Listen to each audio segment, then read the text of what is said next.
Should we put it down a little bit? Hi, everybody. Thank you for joining us. Feel free in the chat box to say hello. We are going live this morning from St. Luke Nepean, so thank you, staff. Thank you, staff, for having us, and thank you to Francisco for welcoming us so nicely this morning. We are going live this morning. This is our first webinar of the school year. We are super excited to bring you lots of great webinars. And I'm noticing now you can't really see the slides that well, but don't worry, we'll post them with the link after, please. Yeah, so this morning's topics, we're going to spend the hour with you discussing welcome back and introductions of the team. Some ABA training dates, you know, our level 1, 2, and 3. Those of you who are on the Google Plus community, we're going to bring you through that as well, and really invite you to join, tell your friends, join up. And we're going to introduce for you a contest that we're starting, a Welcome Back to School September contest. Woo woo! I know that, right? Yay, you're going to win an awesome prize. We're going to also review what is ABA, just for those of you who are new joining us. And we're going to give you 5 tips. Each of us have sort of our top tip that we're going to share with you, and they're all kind of linked together and intertwined to start you off the school year. So who are we? So good morning, everybody. My name is Becky Carter. I'm the Autism and ABA lead for our board. And I'm also a psychologist and a behavior analyst. So I've been with the board for about 5 years or so. And I get to work with this lovely team of behavior analysts, as well as our autism team and our behavior consultants as well. Hi, I'm Marilyn Green. So I'm one of the behavior analysts for the board. I'm a BCAB, and I'll be writing my board exam for BCBA in May, hopefully. We lost our slides. That's okay. And yeah, so I'm happy to work with your schools. If you see me around, say hi. I'm Jen Naradka. I'm also a behavior analyst, writing my BCBA exam soon, hopefully. So yeah, I've been with the board for, well, we started the same week. So when was that? 2.5 years ago? Yeah, on March break. Yeah, March break in the dark. You'll hear our story. Come to our training. And so yeah, that's me. And we have some new people here. Hi, I'm Robin Bridgman. I'm new to the behavior analyst team here at the school board. Earlier on in my career, I spent time as a teacher and an educational assistant within the school board, but the past several years, I've left the classroom to obtain more specialized training and experience in applied behavior analysis and to work with children with autism. So very recently, I've come back to join this amazing team to see how we can bring ABA into the classroom and support the children with their learning in the setting. So hello to everybody. Welcome. I look forward to working with all of you.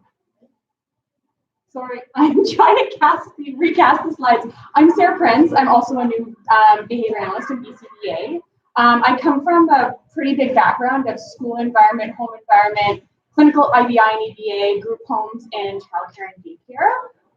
But I'm really excited to be back in the school system, and I'm really excited to see how we can learn and share how to incorporate ABA to enhance student success. So excited to be back in the school. Great, welcome.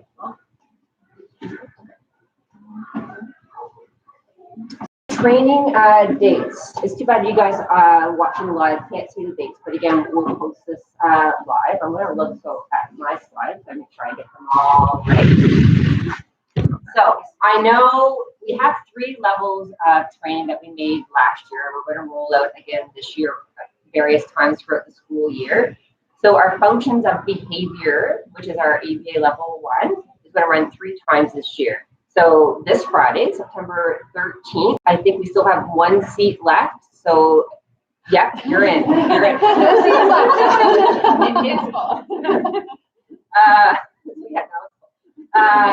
We also have December 5th and April 23rd. We have lots of spots open for those ones as well. Our next level, reducing problem behaviors, that's our ABA level 2. And ABA level 1 is prereq for all of the others. So they do go in a bit of succession there. So we have October 23rd, November 27th, and February 27th. And those ones aren't full yet. And then we have our newest level, which is teaching using ABA, so skill acquisitions. This is a really juicy new presentation. We call it ABA level 3. And that is on November 29th. and March 23rd.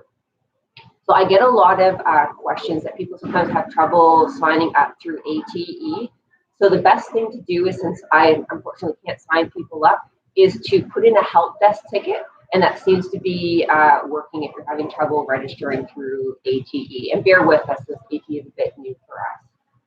We also have monthly webinars. So we have already pre-scheduled everything. So we'll probably put out something on the Google community, so you can put those, mark those dates in your calendars, because we'll be doing one each month, a brand new topic. It won't be all of us, so certain people will do it. We're going to pair up with other members from our multidisciplinary team to give you more deeper understanding into applied behavior analysis and autism. Also, if you don't mind, I've had a flood of emails. If you've taken the 40-hour RBT course, people are saying, should I still take level 1, 2, 3? What we're guiding you really do is we take those in the RBT courses and we show you how to apply them in a school setting, because the RBT course is a little bit more technical. It doesn't really say, how would you apply this in your current job? So what we really do in level 3 is say, all that coursework you've already done, how can you apply that in school? So it is still valuable to take level 3 if you've already done RBT. And another note on that, so these sessions, because they're through our professional learning network, through our catalog, they are set up for teachers only at this time. Though on the professional development days, we'll always run professional development for EAs and ECEs.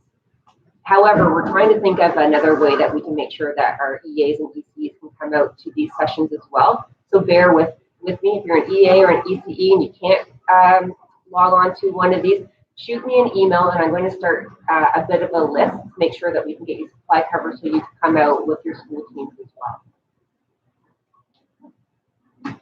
Contest. So yes, if you've watched one of our webinars before, we definitely run contests. Our 12 Days of Christmas will be coming up. We got really excited about that. Maybe I did, but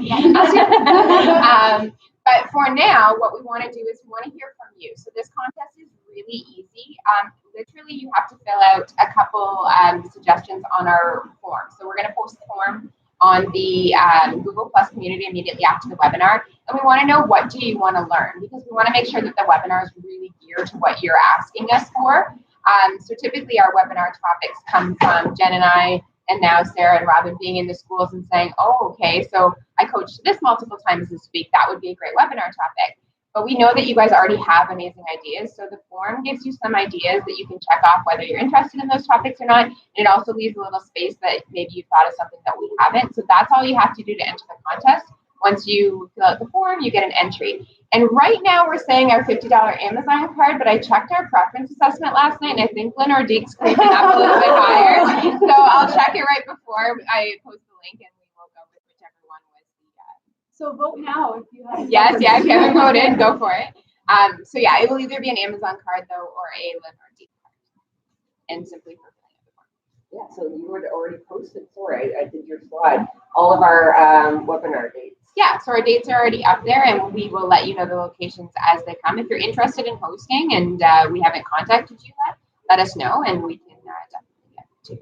And those webinars typically run either the second or the third Thursday of the month. We kind of try to keep it as consistent as possible. The majority of them are 2 time slots. So we either do an 8 to 9 so that our elementary schools can tune in, or we do a 2:30 to 3:30 so our intermediate and high school panel can tune in. So we try to balance it between the two.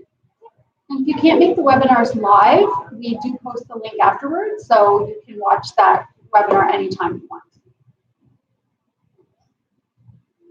Okay, so for those of you who don't know, we have an ABA Training Google Plus community. We are this close to 800 members, and we'd really like your help to grow those numbers.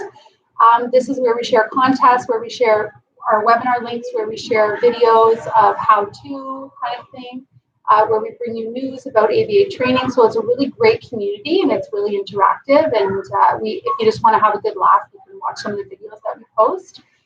Because usually we're kind of tongue-in-cheek and We're like, no more bleepers, very we're funny. posting it. Yeah, so I'm going to show you quickly the Google Plus community. I don't know if those of you out there can really see it very well, but basically you have to request to join, and you're going to look for this little Scrabble picture in the corner, and you hit a green button that says request to join, and we see that, and just make sure that you're an OCSB member before you join. And then there's a search button beneath that where you can search things, reinforcement or whatever topic you are looking for, or you can just scroll through what's been recently posted and kind of check it out. So feel free on there to post questions, or just shoot at any one of us an email if you have a preference of what you want us to make a video about, because we make the videos kind of quick on the fly, 3 or 4 minutes long, how to do this or how to think about this or whatever. So feel free to give us feedback on it. We have heard your feedback loud and clear that it's disorganized. So we are going to be redesigning the sort of left-hand column to more reflect some of the more recent information so that it's easier to search. So yeah, feel free to join us on Google+. We also had a couple of emails about, is the Google Plus community going down now that Google Plus communities don't exist? They do still exist within a network. So if you're under the OCSB, they still exist. Privately, they no longer do. So you can still log into them. So what is ABA anyways? ABA stands for Applied Behavior Analysis. And ABA focuses on the learning principles and procedures that help us understand and explain how learning takes place. Applied behavior analysis is the treatments and interventions are focused on real life situations, where our big goal is to increase behaviors that are helpful. So behaviors that are helpful in the classroom may include things like attending, cooperation, academics, communication, social interaction with peers.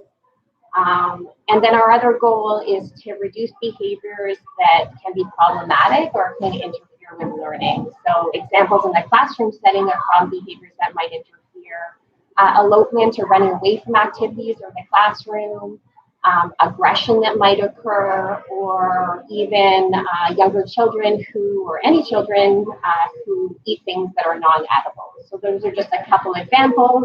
The behaviors that we target are really widespread, but those are some that are very prominent in the classroom setting. So ABA is also considered the science of behavior, and that's because the principles and procedures are tested systematically and replicated, so they help us create what we call an evidence base. So we can learn from experience as to what works and what doesn't work. Through research, ABA has created many treatments and interventions from a wide variety of applications. So for example, ABA is applied to environmental awareness and sustainability, health and fitness, sports, sort of business management, pediatrics, geriatrics, so really to a wide variety of areas.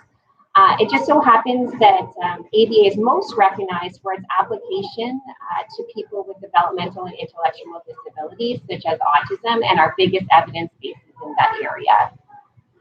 So our goal is to support ABA strategies being used in the classroom setting within our board, both for people with intellectual and developmental disabilities and for those who may have behavioral needs, but not necessarily those diagnoses.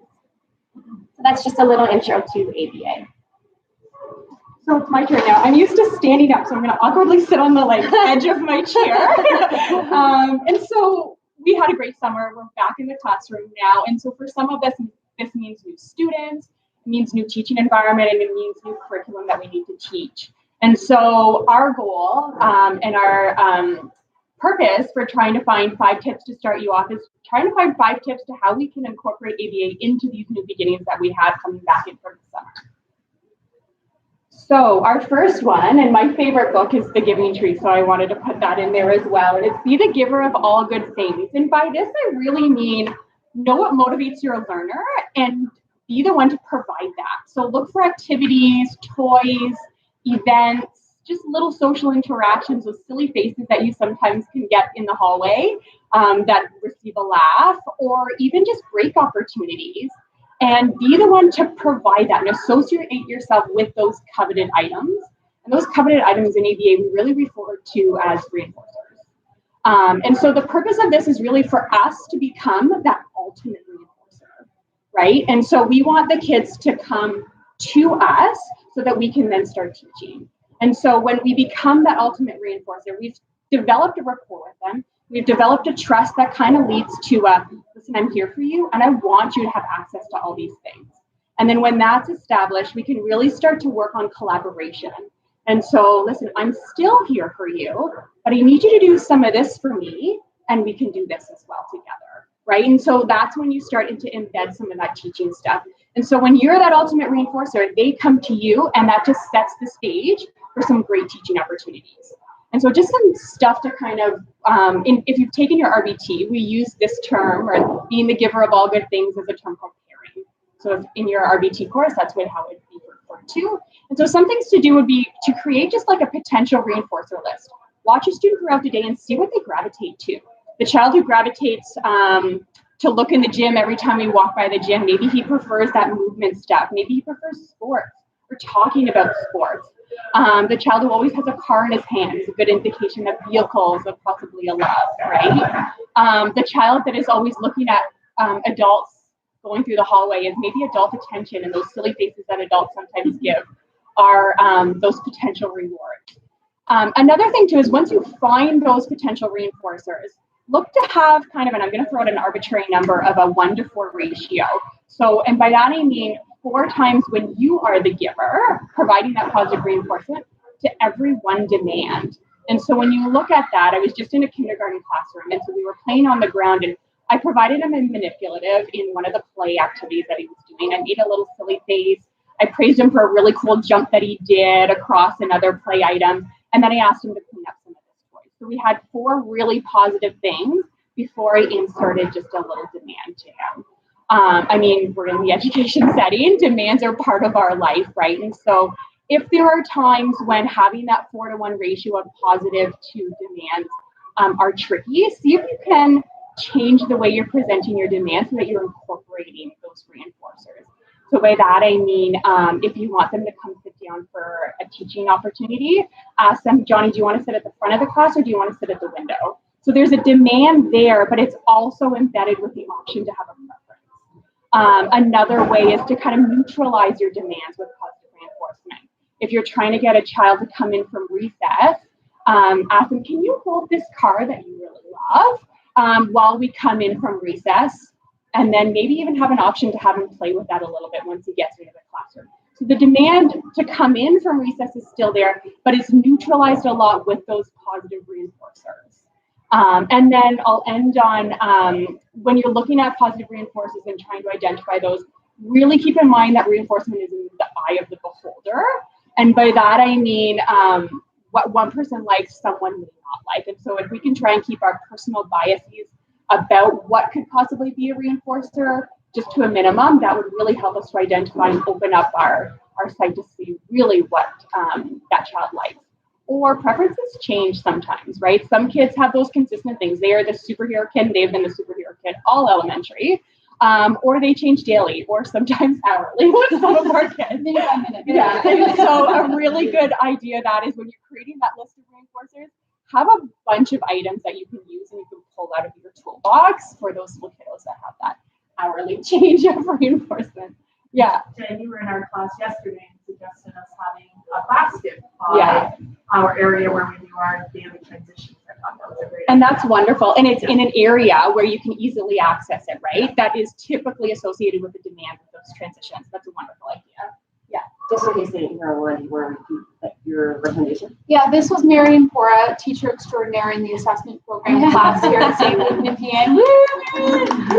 She was just saying that when we were working together yesterday, collaborating on some ideas around using reinforcement to help students transition from different environments, because some of these students have never been in a learning environment. So, you know, following a group instruction is new for them, and having to transition when an adult is controlling the timing of that is new for them. So having just a basket full of all the reinforcers that you've identified through the preference checklist or by observing them in the environment, having that kind of ready and handy so that you're not kind of scrambling. Like, always scrambling, right? Yeah, like we're going to the gym. Yeah, right. What can we grab? So if you already kind of have, and for classrooms where you have multiple students that require those transition items, have multiple baskets, maybe with their name on it. And that also helps supply staff when they're coming in, or preference planning staff when they're coming in. to see that those are available. And so they don't have to know the student very intimately. They can just grab something and kind of roll with it. So, yeah. So that's how to be the giver of all good things, or the giving tree. And so once you become that giver of all good things, then we can start embedding stuff. And so I'm going to pass it off to Robin, because that's what she's going to Tip talk number about 2. So you'll notice that our tips are pretty joined together. So there's a lot of overlap between them. But moving on from what Sarah was talking about, once you've figured out what the priorities are of your students, once you've figured out what their favorite items and activities are, what I'm going to say is put them away. That's weird, right? Like, figure out what they are and then put them away. But what I mean by that is control the access to them. So you become the person that controls or holds the key to their happiness, to their fun. That allows you to put yourself in a position where you're a little bit more of, well, we'll say, the boss. So to do this, what you do is put the favorite items and activities perhaps in view but out of reach. So you might put favorite toys and activities in the teacher station in the high up cupboards, where you know where they are, and the students may know where they are as well, but they can't get them on their own. I loved your example that you were talking about from in your classroom. You talked about having a basket of things, because it's really important that those favorite things are accessible to us to use them as rewards when we need them. But the basket that you're talking about, you probably put away up high somewhere so the kids can't get in there on their own. But you can quickly grab something that's rewarding when you need it in the moment. So people have used things like baskets or even bags, fanny packs with things in them. So, you know, if you're working with the smaller students and you're holding hands and lots of materials, probably that goes for any age student. But to have something that you can carry around, so you're transitioning to the gym, you have your bag of favorite things for each of the students in there. They may also be spots in your classroom that house the bulk of the items. So those cupboards, or they might even be clear bins that have latches on them, so the students can see that those things are available but can't get into them on their own. There's a couple reasons why we want to hold the key or hold the control. One of the reasons is because we're trying to maintain the value of those items as rewards and as reinforcers. And think about your child. If you have children at home, think about their toy box. How many times do they go into their toy box on their own? If they're anything like my children, they never go into their own toy box. But another child comes over, opens up that toy box, and can play for hours. It's because my kids see those things every day, and they're no longer valuable and rewarding. But for the kids that don't see them every day, there's some pretty awesome things in there. So it's the same idea. By restricting that access, we keep the value of those items high and more likely to work for us for a longer amount of time as those reinforcer tools. The second reason is, I'm going to call it distraction. If you have a goal for your students to be engaged in an activity, we want them to choose to engage in that activity with us, because we have control, or we can give them access to their favorite things when they are engaged in the activity. So you might, for example, ask a student to participate at Circle, but give them a choice of what they get to do after Circle. So one of those first and then strategies. But if you have a child who decides that they want to play with the blocks, and you say that can happen after Circle time, but if they get up and run away from Circle and the blocks are freely available on the carpet for them to play with, sometimes that's what they'll do instead. And running away might be an easier response for them than sitting and staying. So that becomes a distraction. My favorite thing's over there, I really want to get to it, so they might sort of leave you instead of come to you. Another example of this, I was trying to think of for an older population. Well, think about the cell phones. Think about the cell phones in the, I'm going to say high school, but probably starting in elementary school these days. If they're in the desk, those are examples of preferred items that we don't have control over. So many students will choose to engage with those things instead of engaging in the activities that we have planned. If we had control over those super valuable little electronic devices, and we could say, listen, you know what, I'm going to give everybody a break with the electronics after you're done this amount of work or these questions, then we have students that are choosing to participate and give us their full attention instead of getting distracted by those other things that are available. So once you figured out what the favorite things are in the classroom, hold the key and keep a little bit of control over those reinforcers or those preferred items so that they become tools you can use to catch your students being good and provide them for your target behaviors. Tip number 3. Tip number Jen 3. Radka. No, Sorry. So my tip follows really nicely from Sarah and Robin's, and it's all about giving instructions. So now we've paired with our students, and we're going to give her good things. We're now kind of controlling our environment that they can only access at a certain time. So now we're ready to give some instructions and demands, and how we give those instructions and demands are just as important as establishing a relationship with that student and establishing some environmental control. So my tip is when you're giving instructions, make sure they are simple, clear, and concise. But the very first thing we need to do is gain the attention of our student, which sounds very obvious that, of course, they need to be paying attention to us before we give an instruction or demand. However, there's lots of times where we actually don't do that very well. And the best example I can give is at home in the morning when I have a 4 and 6-year-old. So I'm downstairs and I'm yelling up to them, "Get dressed, come down for breakfast." But I've broken the first, I know. We all. But I broke the first rule. I haven't gained their attention. I have no idea what they're up there. And what's going to happen is I'm going to yell 2 or 3 more times, and then I'm going to march up there. And really what I taught them is when I give an instruction, they don't really have to follow through with that at all, which is what Jen's going to talk about. So gain attention. So make sure that they don't have to be necessarily looking right at you, but make sure that they're attending to you. So in the classroom, sometimes we give instructions and we're way on the other side of the room, or maybe we're not even looking at the students. So it's just kind of okay, we're going to get ready to go outside now, but we haven't necessarily gained, so for some of our students, we really need to make sure that we're right by them within, an arm's length away, and maybe looking at them and make sure that they're really attending to us.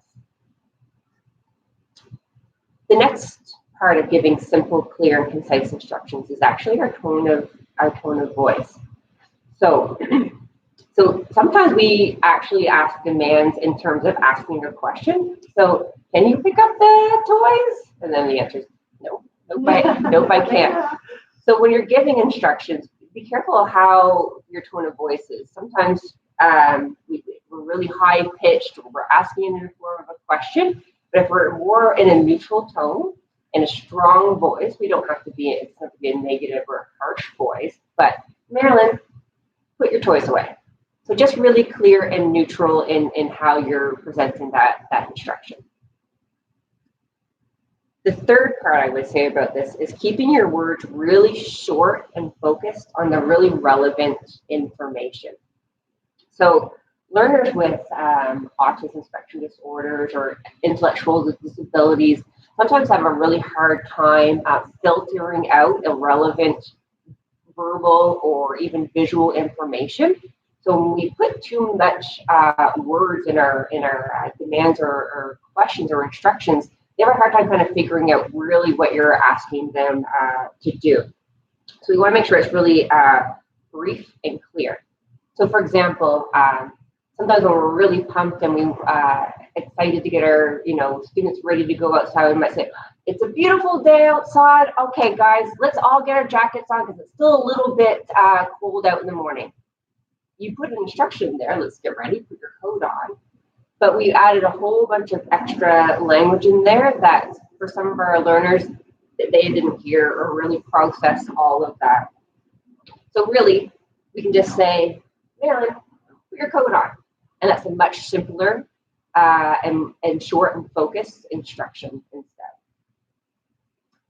The most important part is really to cater to the developmental level of your student and really knowing what their receptive language skills might be. So if your student has autism or any kind of intellectual or developmental disabilities, they might have really difficult time even understanding the questions. So they may have a hard time understanding the vocabulary.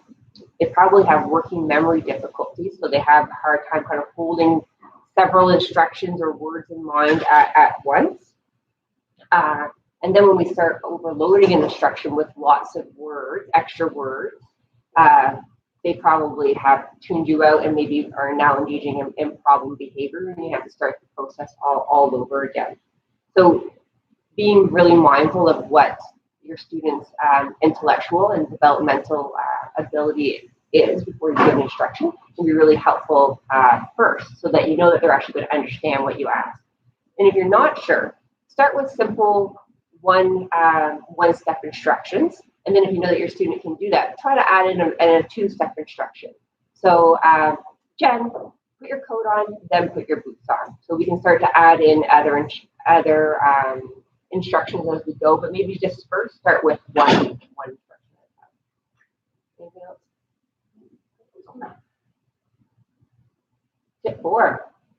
Okay, mean what you say and say what you mean. So how often does it happen, like Becky mentioned, that we say the same thing 4 or 5 times, right? And then finally we go over and we prompt the student to sort of exhibit the behavior that we've just asked them to do. So it could be line up at the door or get your pencil case out. And so what we inadvertently do is we reinforce the fact that the student doesn't have to listen on the first time, right? And so we say, like, Billy doesn't listen or Susie never complies, but those are learned behaviors that happened over a long period of time where that was reinforced. So it's more reinforcing for me to continue to play with my Lego than to listen to you come and line up at the door. And if my learned history is that I don't actually have to come and line up until someone physically comes over to get me, then that's what I'm going to do. I'm going to wait for that, right? I'm going to wait for the prompt. And so when we talk about our students being prompt dependent, that's a teaching error, right? That's a learning error that we've created. So sometimes we never mean to do it, but we have to be very conscious of what we're saying and that we mean it.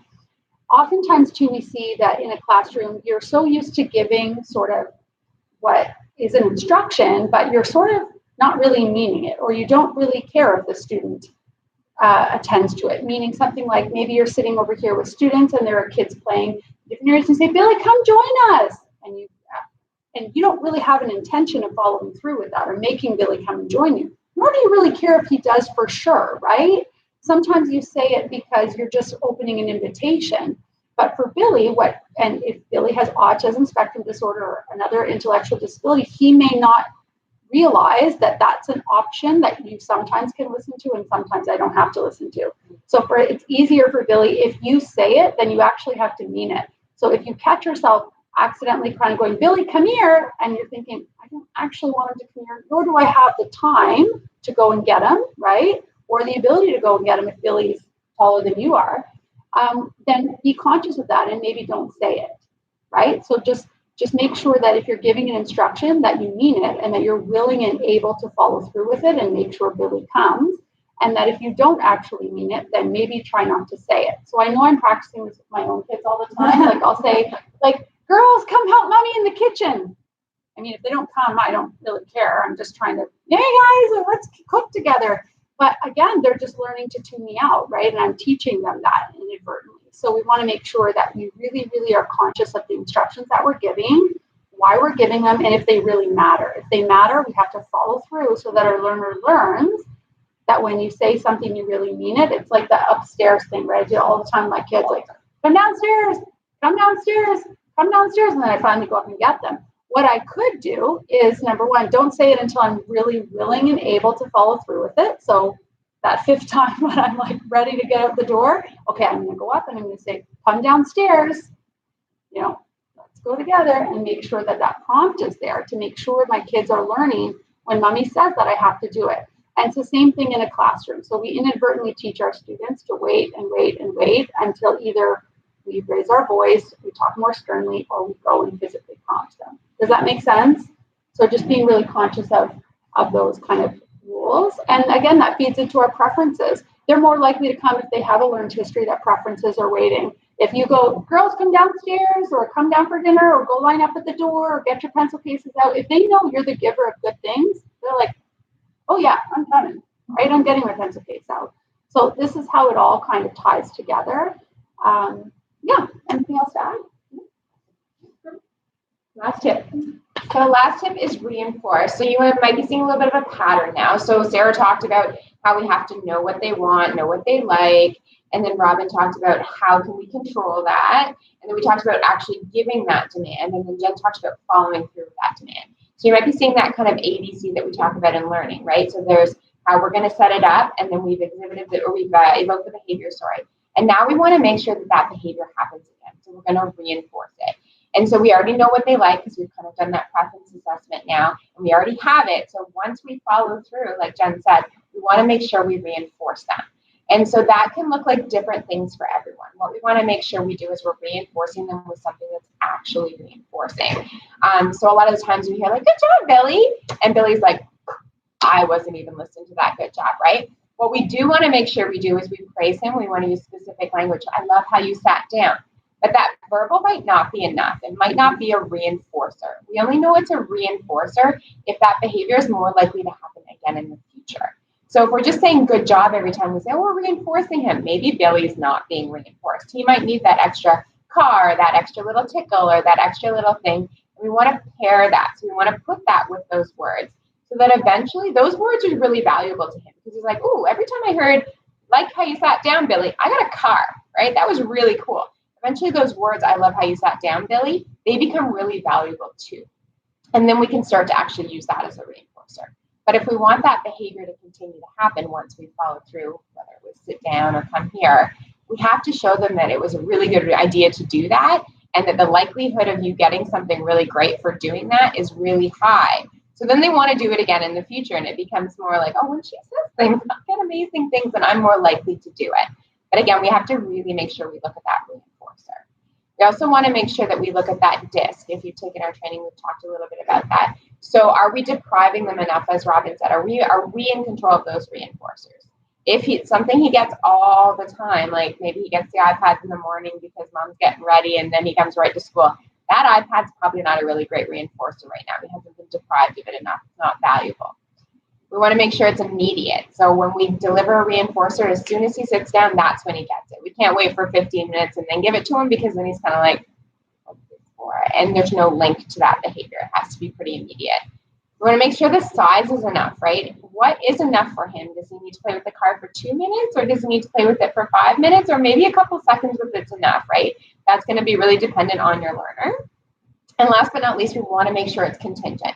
So we want to make sure that we don't deliver that reinforcer if the behavior didn't fully happen. And that doesn't mean if it's prompted. It's okay to reinforce if it's prompted. We encourage that, right? Because they're still learning, so prompting is okay. Just like when you're teaching in the curriculum, when you're teaching them to do it, you still reinforce like, oh, I love how you tried that math question, right? It's the same thing. I love how you tried to sit down even though I had to help you. I'm still going to reinforce it. But we want to make sure that they actually complete the behavior and then we deliver that reinforcer because otherwise we can kind of create these weird little chains. I was in a kindergarten class the other day and the little guy was like, they're like, line up. And he was like, no. And then he went and lined up. And I was like, oh. So what happened was this little chain of, this behavior that he does go and do what they've said, but he still yells that no first, right? So the behavior wasn't really fully completed when he was reinforced a few times and created a weird little chain that we'll have to kind of break now. So what we don't want to do is create those weird little, situations where you're like, why did that happen? I can't understand that. That's often when the reinforcement didn't come contingent on the actual behavior that you were looking for. So yes, reinforce if you want that behavior to happen again. Be cognizant that the reinforcers could be different for everyone, as Sarah said. And we always reinforce that prompted. But we want to, fade that reinforcement out over time once you start to see that behavior happening independently. So they're doing it on their own. But right now, we're reinforcing all the prompted ones as well. So that's our 5 tips. And I think that's our last slide. Yeah, until next time. So our next webinar is October 10th. And do we have a location? Yes. You guys mark your calendar. We do, but we will let you know and we will post the link for it. So thanks for joining. Thanks to the Yeah, thank you so much.